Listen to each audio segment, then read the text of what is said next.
Hi hello నమస్తే అండి. ఇక్కడ మా ఊర్లో ఒక రైతు అయితే ఇట్లా ఒక 30 దున్న కూరలను కొనుక్కొని మంచిగా మేపుకుంటున్నాడండి. అంటే ఇవి ఈనిన తర్వాత గేదెలు ఈనిన తర్వాత ఆడదోళ్ళు మగదోళ్ళు పెడతాయి కదా. ఆడదోళ్ళు అయితే మళ్ళీ బ్రీడింగ్ పర్పస్ వాడుతూ ఉంటారు. అంటే వాళ్ళకే మళ్ళీ ఇంకొక జనరేషన్ క్రియేట్ చేయడానికి అయితే వాడతారు. అదే మగదూడలను అయితే ఒక 1 ఇయర్ పాలు పిండుకున్న తర్వాత ఈ దూడల్ని అమ్మేస్తూ ఉంటారండి.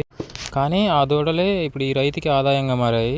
ఇట్లా ఊర్లో అక్కడొక 2, అక్కడొక 2, అక్కడొక 4 అట్లా కొనుక్కున్న దూడలన్నిటిని కలిపి ఒక 30 దూడలను కలిపి అయితే మేపుకుంటున్నాడు.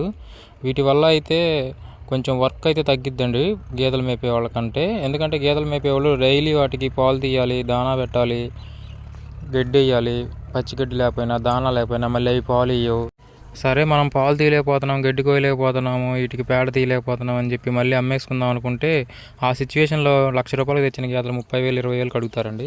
పుట్టిన సంవత్సరం తర్వాత నుంచి ఈ దూడల్లో ఎదుగుదల ఎక్కువగా ఉంటుందండి. మనం అనుకున్న లాభాలు అయితే వస్తాయి.